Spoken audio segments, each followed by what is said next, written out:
Assalamualaikum warahmatullahi wabarakatuh. Selamat datang di Jurnal Intan Indigo. Sebelumnya aku mau ngucapin terima kasih buat sahabat jurnal yang masih setia ngikutin terus video Jurnal Intan Indigo. Dan juga aku berdoa supaya kalian semua terlindungi dari segala macam mara bahaya dan terhindar dari wabah yang sekarang masih melanda di negeri ini, bahkan di dunia.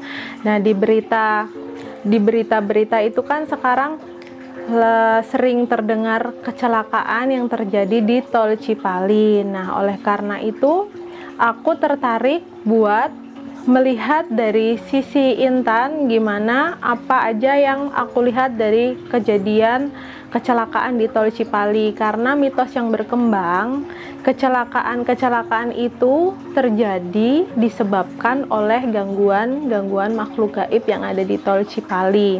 Nah, kalau dari sisi aku sendiri itu sebenarnya bukan hanya Tol Cipali aja yang ada makhluk gaibnya, tapi Tol Cipularang pun juga tentu saja ada penunggu gaibnya. Tapi bedanya Tol Cipularang dan Tol Cipali itu kalau menurut aku, kalau di Tol Cipularang juga beberapa kali ada kejadian kecelakaan yang memakan korban. Kalau di Tol Cipularang ini, di saat aku melintas itu yang terdengar di telinga hanya banyak teriakan histeris yang intinya minta tolong. Dan itu kanan kiri sama kental dengan teriakan-teriakan tapi tanpa wujud. Jadi kalaupun ditegesin ngelihat ke jendela ke arah keluar, itu pun nggak ada wujud. Jadi hanya suara-suara rame itu di Tol Cipularang. Dan di Tol Cipularang itu memang angker, tapi penyebabnya bukan gangguan gaib. Nah, yang mau aku bahas sekarang ini itu lebih ke Tol Cipali. Kenapa Tol Cipali? Karena dari awal mula pembangunan itu aku udah melihat kalau di Tol Cipali ini itu aura gaibnya kental, aura negatifnya itu narik kental, dan itu sangat-sangat negatif. Jadi di Tol Cipali ini kan banyak kejadian kecelakaan yang pastinya bukan semuanya ulah makhluk gaib. Cuman di sana itu, di Tol Cipali itu terdapat beberapa kerajaan gaib, dan kerajaan gaib ini vibrasinya vibrasi tinggi. Jadi bukan yang vibrasi rendah seperti yang ada di sekitaran yang hanya menampakkan saja, tapi kalau vibrasi tinggi itu kelasnya udah siluman. Jadi dia namanya siluman itu, dia bisa berubah wujud. Wujud aslinya itu sebenarnya setengah manusia dan setengah binatang, dan biasanya itu kebanyakan bawahnya manusia, punya kaki, punya tangan, tapi kepalanya binatang, misalkan harimau, terus serigala. Itu mereka itu siluman, dan itu hanya perwujudan saja. Itu menunjukkan kelasnya mereka, bahwa mereka itu adalah vibrasi tinggi. Nah, sebenarnya bukan hanya siluman aja, tapi sebenarnya semua jenis jin itu bisa menyerupai manusia. Nah, kalau yang siluman ini energinya itu lebih kuat, jadi bisa lebih mengakibatkan lebih cepat menghasut orang gitu, karena dia bisa menyerupai apa saja, bisa menyerupai orang, bisa menyerupai binatang. Itulah mereka, dan itu ada di Tol Cipali. Di kerajaan-kerajaan gaib ini beberapa, jadi di sepanjang jalan Tol Cipali itu memang nggak henti, aura negatifnya itu nggak henti, dari awal sampai ujung itu sama. Nah, mereka ini berseberangan dengan letak jalan Tol Cipali. Jadi Tol Cipali ke sana mereka berseberangan gitu, jadi melintang. Nah, itu sebenarnya yang menyebabkan mereka ini secara nggak sengaja itu terlihat menyeberang jalan atau terlihat melintas, dan itu pasti berlawanan begini. Itu yang aku lihat. Nah, kalau siluman ini itu sebenarnya awalnya itu berbentuk energi, gumpalan energi. Jadi nggak selalu berupa wujud apa sosok yang orang lihat saat melintas dari tol Cipali itu, tapi karena mereka berupa energi negatif, itu berasa di orang awam pun kalau ketika melintas itu di badan nggak enak, merinding yang amat sangat, itu karena energi negatif mereka. Dan bahkan bayangan itu karena gumpalan energi mereka. Setelah mereka berwujud, kadang manusia, kadang hewan, itu vibrasinya lebih tinggi lagi. Nah, itu sangat-sangat mengganggu. Nah, kebetulan ada beberapa video yang nggak sengaja menangkap penampakan yang ada di sepanjang tol Cipali, dan ini videonya sempat viral. Kalian mungkin bisa ngeliat cuplikannya.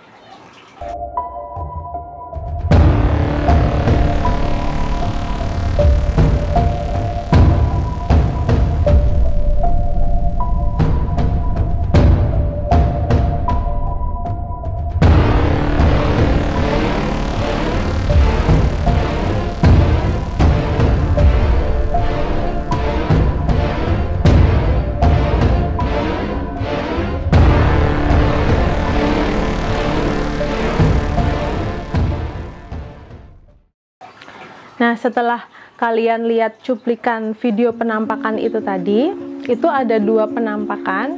Yang satu, itu ada sosok yang mungkin orang awam melihatnya mirip manusia yang ada di tengah jalan, dan nggak sengaja terekam mobilnya keadaannya kaget seperti menghindari satu sosok yang seperti manusia itu, sedangkan kendaraan yang di depan dan di belakangnya itu seolah biasa-biasa aja. Nah, itu sosok yang aku lihat itu sosok yang sebenarnya bukan penghuni asli dari kerajaan gaib di tol Cipali. Jadi dia ini adalah jin korban kecelakaan di tol Cipali. Jadi dia jin korban yang kebetulan belum bisa berpulang di tempat yang seharusnya. Jadi dia itu ada di tol Cipali itu karena tempat dia berakhir di situ. Jadi karena kecelakaan, sosoknya laki-laki, kalau dihitung dari umur manusia itu sekitar 50 sekian, bapak-bapak. Dan dari wajahnya rata, jadi nggak terlihat mukanya seperti apa, rata. Bagian kepalanya pun udah nggak terlihat lagi. Terus biasa seperti manusia wajar, dia memakai sarung di serempang, memakai celana pendek, sangat jelas. Dan kalau aku nembus lebih dalam, si bapak ini itu sengaja memperlihatkan bukan untuk mengganggu. Jadi jin-jin korban kecelakaan yang masih tersisa di tol Cipali itu nggak berpengaruh dengan adanya kecelakaan-kecelakaan yang terjadi. Jadi si bapak ini itu sengaja memperlihatkan wujudnya di situ, tangannya begini. Jadi sebenarnya dia maksudnya kalau dia ngerasa dia belum meninggal gitu, jadi dia ngerasa kok masih ada di sini tapi nggak bisa pulang gitu. Jadi kayak minta tolong, intinya minta tolong. Yang melihat mungkin akan takut, tapi sebenarnya intinya bukan mengganggu atau mencelakai, tapi minta tolong. Dan si bapak ini kakinya sebelah kanan aku lihat udah keadaan nggak sempurna. Nah, itu yang di tengah jalan. Terus ada lagi satu video yang menangkap penampakan yang satu sosok bayangan hitam melintas dan sampai di tengah hilang. Nah, bayangan hitam ini kalau aku lihat itu masih merupakan energi, kayak yang aku tadi bilang, wujud dari siluman itu asalnya dari energi negatif, gumpalan energi negatif, itu di atasnya orbs. Jadi setelah orbs energi, baru dia membentuk satu wujud. Nah, itu masih energi, tapi dia energi dari penghuni asli kerajaan gaib di tol Cipali yang kebetulan melintas di situlah. Itu dia tadi yang aku bilang, melintasnya itu melintang seolah menyeberang dari jalan tol. Jadi jalan tol arahnya begini, dia melintas. Nah, itu dia sebenarnya nggak salah karena itu memang perlintasan mereka, nggak pagi, siang, sore, malam, itu mereka selalu berdampingan. Mereka beraktivitas sama dengan kita manusia, jadi beriringan. Di saat ada manusia, disitulah juga mereka beraktivitas. Dan itu frekuensinya cuma tipis, nggak ada jarak. Jadi mereka melintas gitu. Dan itu asli penghuni tol Cipali. Nah, di mana aja kerajaan gaib yang ada di tol Cipali itu sebenarnya kalau kalian pengen tahu, bukan buat menakuti, tapi buat reminder aja buat kalian lebih hati-hati apabila melintasi kilometer-kilometer yang aku sebutin ini. Nah, kalau dari arah Jakarta ke arah Cirebon itu ada di kilometer 90 sampai 98. Itu terletak di sebelah kiri. Itu letak di mana adanya kerajaan gaib. Di situ kental banget auranya, narik, auranya sangat negatif dan itu rawan.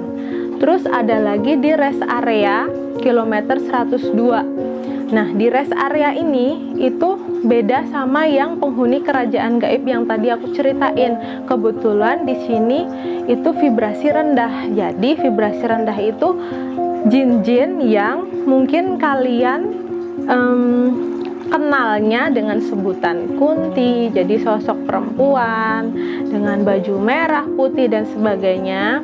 Terus sosok lebih ke sosok kayak manusia, jadi itu vibrasi rendah. Dan di situ usilnya kalau aku lihat itu mereka di tempat makan. Jadi mereka ini usilnya menyerap energi manusia yang lagi ada di situ.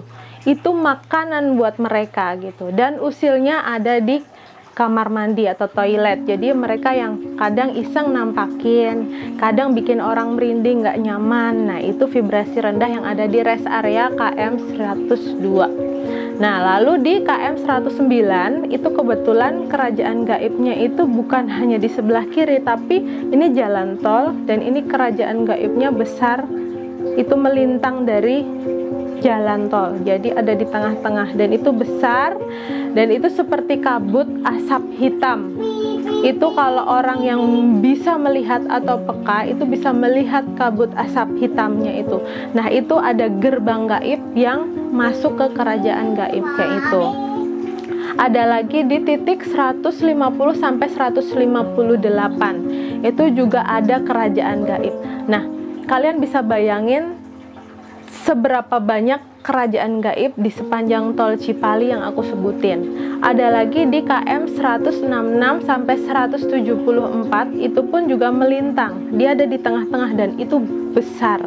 Jadi kerajaan gaib kalau kalian bisa bayangin itu enggak berupa bangunan, enggak, tapi lebih kayak ke mirip candi. Jadi candi tapi bukan yang utuh kayak yang candi kalian kenal, enggak. Jadi kayak berbayang, dia kayak menyerupai candi, terus bukan bangunan utuh, jadi terpisah-pisah gitu, tapi ada banyak. Itu melintas di tol Cipali. Nah, terus ada di KM 180 sampai 182. Itu posisinya setelah Batu Bleneng. Nah, itu dari versi aku. Tapi mitos yang berkembang di masyarakat itu bahwa Batu Bleneng di Bukit Salam ini itu disebutkan untuk menutup mata air berlumpur. Nah, kalau aku coba buat time travel ke belakang, itu memang Batu Bleneng di Bukit Salam ini memang dulunya untuk menutup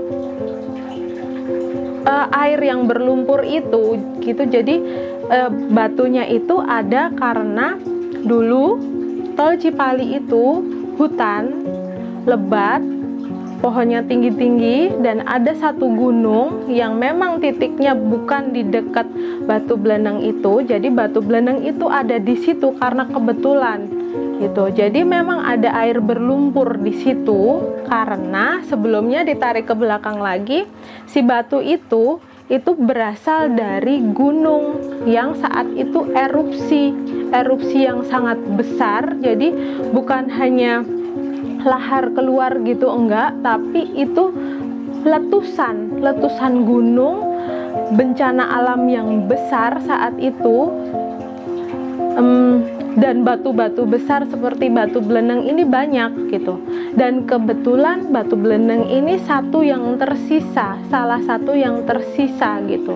Jadi ada di situ karena kebetulan, bukan karena ditaruh dengan sengaja ataupun dipindahkan. Itu dari penglihatan aku gitu. Jadi memang ada air berlumpur, tapi bukan di titik itu yang terus ditutup batu itu, enggak. Cuman namanya cerita legenda yang turun menurun yang ada di masyarakat itu ada karena diceritakan dari mulut ke mulut, dan ada karena dipercayai. Cuman kalau dari penglihatan aku itu warganya yang takut karena turun menurun diceritain dari nenek moyang, warganya yang takut nanti kalau batunya dipindahin nanti bakal ada luapan lumpur di daerah kita, terus gimana gitu. Jadi maka dipercayai buat batu itu tetap ada di situ gitu. Jadi nggak dipindahin ataupun digeser kemana-mana. Itu kalau dari yang aku lihat. Jadi karena letusan yang besar, batu itu kebetulan tersisa ya batu belenang ini. Terus ada mitos kalau batu ini adalah petilasan sesepuh dari tanah Jawa. Nah, kalau tentang itu aku ngelihatnya si batu ini bukan khusus batu belenang satu batu ini petilasan sesepuh tanah Jawa, bukan, tapi batu ini karena berasal dari gunung berapi dulunya, sebelum ada letusan yang bencana yang besar itu, memang orang zaman dulu itu selalu rutinitasnya itu ke gunung untuk bertapa, untuk semedi. Jadi tujuannya untuk mencari kesaktian atau dengan tujuan-tujuan tertentu lainnya, tapi memang batu ini adalah bagian dari gunung berapi itu yang kebetulan ada di titik yang sekarang gitu. Terus kalau batu dari gunung berapi itu memang benar, karena memang kayak yang aku ceritain tadi, si batu belenang ini adalah bagian dari gunung berapi gitu. Kalau untuk petilasan itu bukan khusus satu batu ini petilasan, bukan, tapi karena batu ini bagian dari gunung berapi yang sering untuk semedi orang-orang zaman dulu. Nah, ada cerita si batu ini dari awal dibangunnya tol Cipali itu batu ini nggak bisa dihancurkan ataupun nggak bisa dipindahkan gitu. Kalau aku lihat, kalau dihancurkan itu secara kasat mata itu sepertinya nggak mungkin, tapi kalau untuk dipindahkan menurut aku itu sangat mungkin. Si batu ini berpindah tempat, nggak di titik itu, digeser sedikit aja mungkin, dipindahkan mungkin gitu, karena nggak ada papanya batu itu gitu, nggak ada yang seperti yang mitos yang dipercayai kalau batu ini ada penunggunya. Enggak, justru di sepanjang tol Cipali ini yang berbahaya, yang kental, bukan terfokus sama satu batu ini gitu. Karena si batu ini karena bencana alam ada di situ, dipindahkan bisa tanpa ritual apa-apa, tapi si warga sekitar ini terlanjur mempercayai bahwa batu ini keramat, batu ini untuk mencegah adanya air berlumpur. Jadi warga ini udah dari awal pembangunan jalan tol udah menghimbau, udah mengingatkan kalau bisa jangan batu ini dipindahkan gitu kalau dari versi aku. Terus ada berita yang menuliskan pekerja saat awal dibangunnya jalan tol itu ada yang tewas dan sakit karena batu ini, karena batu belenang ini. Kalau yang aku lihat itu karena pengaruh makhluk gaib yang asalnya dari kerajaan gaib di tol Cipali gitu. Jadi mereka ini dari awal mula pembangunan tol ini aku udah bisa menangkap pesan dari mereka, itu mereka udah berusaha menghalau. Nah, salah satu usaha menghalau ini yaitu menyebabkan pekerja yang lagi bangun tol Cipali ini sakit, bahkan tewas. Kenapa bisa begitu?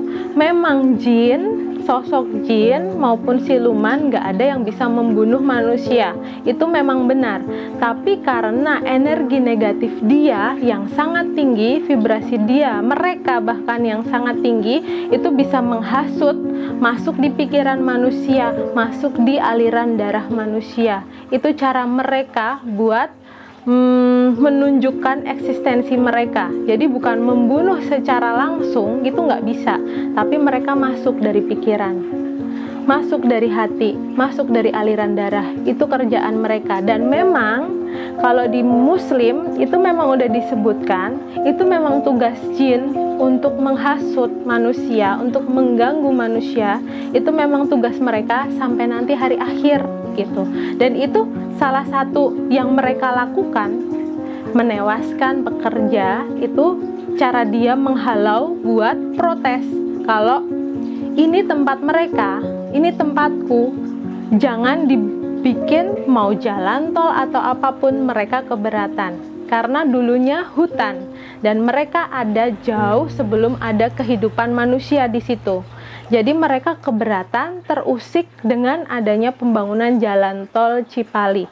Dan bahkan mereka itu sumpah serapah mereka begini, kalau sampai dibangun adanya tol Cipali ini, tol jalan tol ini yang mengganggu keberadaan mereka, mau sampai kapanpun nyawa yang jadi taruhannya. Itu sumpah mereka.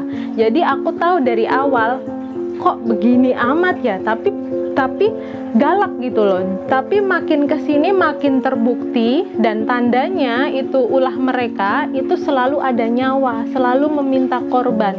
Jadi memang nggak semua kecelakaan disebabkan mereka, enggak.